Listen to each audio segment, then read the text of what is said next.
we will be giving away either a copy of Devolver Digital's new game or the new Katamari release. All you have to do is let us know in the comments what are the most addictive games that you've played on Switch, and make sure you're subscribed. We'll announce those in a week's time. 318,000 subscribers is absolutely ridiculous. Thank you so much from Glen and I. Today we're going to look at some addictive games on the Nintendo Switch. One that came out last week and one that's out from Devolver Digital. That's difficult to say. And obviously lots of other ones in the middle. Thanks to my kids, they've helped me out. It's crazy watching them play games. Do you remember those feelings you used to get when you played games as a child? Everything was so much fun. So hopefully we can steal some of those vibes as we get into what is probably one of my favourite series. Alright, what are the addictive games on the Nintendo Switch? Well, let's find out.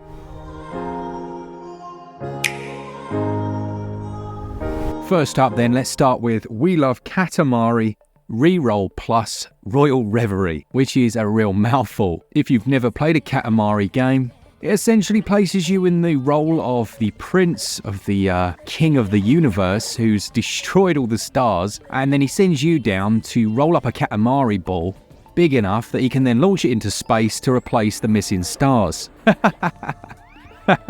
It's amazing. It's absolutely bonkers. And everything about it just feels unusual to begin with, down to the controls. So you roll your ball around like a dung beetle using both of the analog sticks. When you push them forwards together, it goes in a straight line.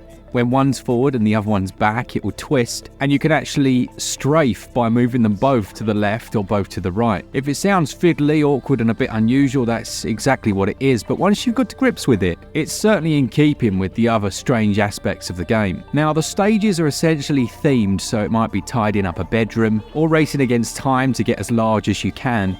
And once you've done so, you can head out back to the world map where you can move around freely with a partner. And yes, there is some co-op in here as well, where you can go head to head against each other, with the victor being the largest and able to essentially roll right over their opponent. And it's just a game designed around fun. So yes, you can come at this and say, hey, the controls aren't as good as I'd like them to be, and they're not. Look, you're going to pick this up and go, what on earth, initially. But once you start to get it, it clicks, and I like it. It does add for me to the experience. Now this one comes in at about $24.99. Well, it's not about, it's exactly $24.99. And it's a remaster of the 2005 We Love Katamari Damacy, but I'd say it's more than what we would class as just a remaster. It has elements of a remake. They've redesigned certain aspects of the game's UI. They've changed the way the game plays in certain levels. And as far as I'm concerned, it feels fresh. I mean, I've played the other Katamari game on Switch, and this runs better, that's for sure. Especially when you're doing things like the split screen 2-player. It didn't seem to slow down hardly at all, which was really nice to see. There is a physical of this one available as well, and if you've never played a Katamari game, it's a brilliant way to start. It's absolutely ridiculous. Half of it won't make any sense to you, but in the same way as you sat laughing at Takeshi's Castle, you will have a good time with this one for sure. The whole thing fits into 3.6 gigs, and that one is out right now.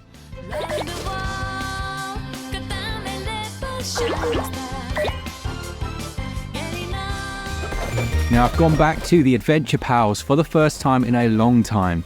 Initially it was to see if it had any patches, and then I couldn't stop playing. Then these guys grabbed controllers and it was over for us. I forgot just how compelling and beautiful this game is. It has that incredible art style. It's so easy to pick up and play. It's just as fun in co-op or single player, and you've got this weird little llama and you can basically float around. It's like an action adventure platformer. There's a full storyline, but you go out to a hub area and then you're undertaking quest lines. There are different things to find within each stage. It's very, very easy to control, but it's also challenging to play, which is a really good combination. I'm quite surprised that this hasn't had a sequel yet. I mean, it just has, for me, everything you'd want in an indie game. It's got a really good soundtrack. Take a listen to this. What it does really well is making that quirky and humorous story applicable to both adults and kids. It's really light-hearted, but you totally get it. Your dad essentially gets stolen at the start and you're trying to find him. And then the dialogue is witty enough that it works for adults. Not that kids aren't witty. There's a full upgrade and progression system here as well, where you can upgrade to new abilities, weapons, and I called that mount a llama. It's not a llama at all, it's a giraffe, so I apologise profusely. There's multiple difficulty levels here as well, so you can tailor it to your skill set. And there's an element of speedrunning in the levels, trying to get the best completion times. An exceptionally good game, and if you haven't tried it out, certainly add it to your wish list.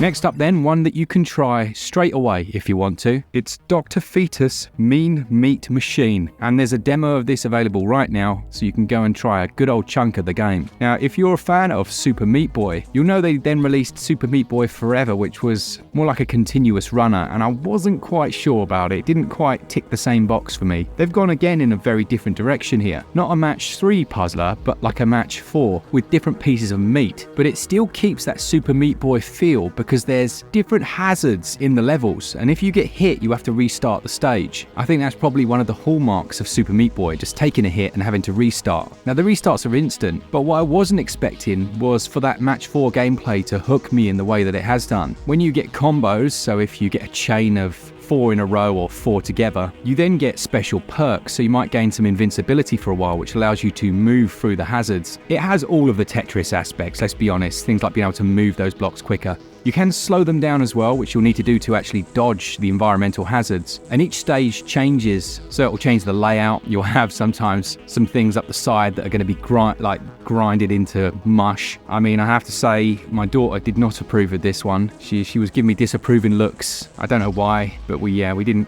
spend too long on this. Well, I did, just not when they were around. And so far from what I've played, I'd say really do go and check out the demo. I wasn't expecting much, but my goodness, it's had me really hooked and a lot more optimistic for this release. Also, when you factor in that it's releasing at £7.99 on the 22nd of June, that's the perfect price. That really is. I can see a lot of people picking this up. There's a full-on storyline as you'd expect, and it actually continues straight after the events of Super Meat Boy Forever. The full game will have over 100 different levels, and they've managed to get boss fights in there as well, which is very cool. I think the whole premise is that you're trying to help Dr. Fetus to create the perfect clone. And as always with these games, the soundtrack from Ridiculon is very good. So yeah, check out the demo. Really addictive, very enjoyable game.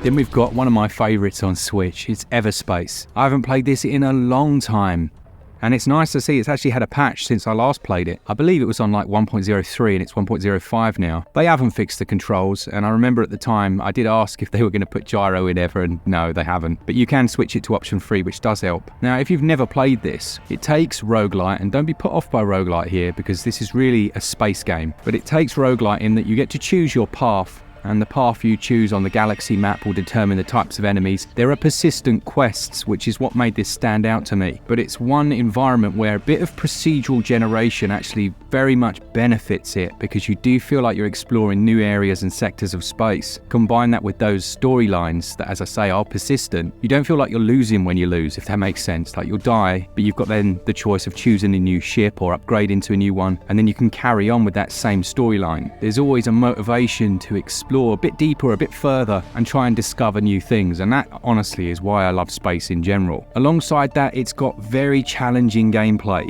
and it's very much skill based. As you fight in space combat, you get lots of loot, which again, I'm a real loot hound. If it's Fallout, I'm picking up every single thing off the shelf. Pack of cigarettes, yes, I'll have that. Carrier bag, that's mine. Used, yeah, let's stop right there. But it's the same here in that regard. There's lots of loot to pick up, but I will say it's all actually useful stuff. So you might destroy an enemy, they drop a new type of cannon or a Gatling gun. You can then instantly compare that to what you've currently got. If it's not good enough, you can scrap it and use that scrap to buy things later on. But if it is, you can instantly switch it out with the press of a button, and you've got a nice shiny new gun to go and use straight away. There's that feeling of getting stronger and stronger the longer you play. There's an element of strategy here as well in terms of the decisions you make. You can turn against anyone, so if you find a freighter in space that belongs to a friendly organization, you could attack it and cause all kinds of carnage, obviously being attacked yourself, but the rewards behind that can be huge, like game-changing, or I should say run-changing rewards. There's a surprising amount of lore in the world as well, as I say, through that narrative, and there is a main storyline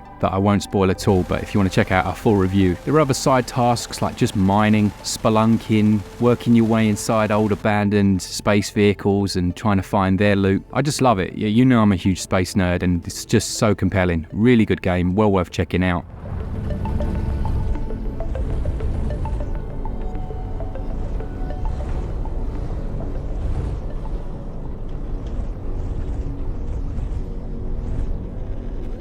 The penultimate game then is one you should know, and it's A Short Hike. Now this is actually up to version 1.9. They've done a lot of tweaking behind the scenes and updated this game quite substantially. But what you have is a 60 frames per second, very stylistic, almost pixelated 3D environment, and just a whimsical adventure that starts out by just having you focus on getting to the top of a mountain, but there are lots of optional quests that you can carry out. There are also loads of side games and activities, but it's quite funny actually, because I say that we don't experience games like kids, but some games force us to, and I feel like this is one. My daughter essentially has played this exactly like I did. I completely forgot about the main storyline, just spent half my time collecting shells, picking up coins and gliding aimlessly around, and it was fantastic. Things like walking into the water here, filling up your bucket and then thinking to yourself, can I throw it on that flower? You try it, something actually happens. You know, you can then spring off it and get new secret areas. This is what games should be about, man. And I mean, we are working on our chill games list. We have been for a very long time, but it's almost a forgotten art to focus on a game that's intrinsic value is just fun. And I think that's why A Short Hike was so successful. I think the best way to describe this would just be tranquil.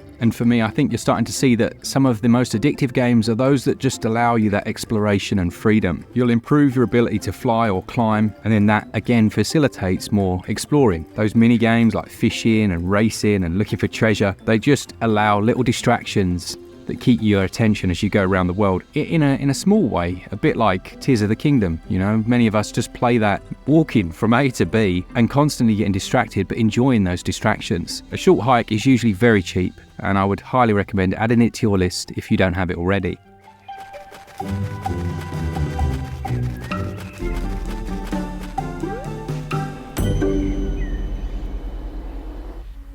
Last but not least then, and the polar opposite to that game, is Devolver Digital's new title, Bleak Sword DX. This features a really interesting art style.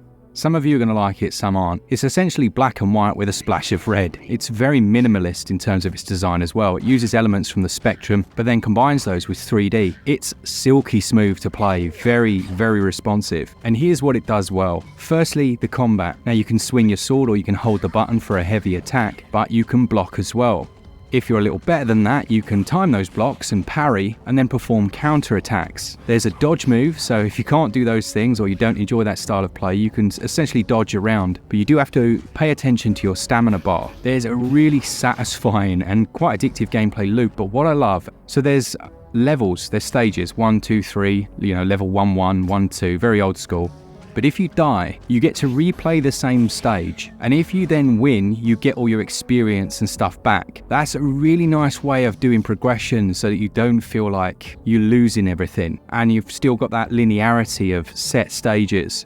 Each of those areas is quite it's a literal small square of the map, and they're fast-paced, frenetic battles. Now at the end of certain ones, you'll have a boss fight, you'll get an item, and you can only carry so many, so you switch in items in and out. As you level up, it restores your health, which is always nice, and you can choose a permanent upgrade. Yeah, it just allows you to regain your experience by replaying that stage, and from the few deaths I've had, I haven't had to go all the way back to the start with nothing, so yeah, really, really compelling so far. Hopefully we'll have a full review of this one on Thursday when it releases, and that will give you the total picture. But yeah, I have been very much enjoying this, and as always, it's Devolver Digital just bringing home the bacon. They really do know how to nurture and pick good games.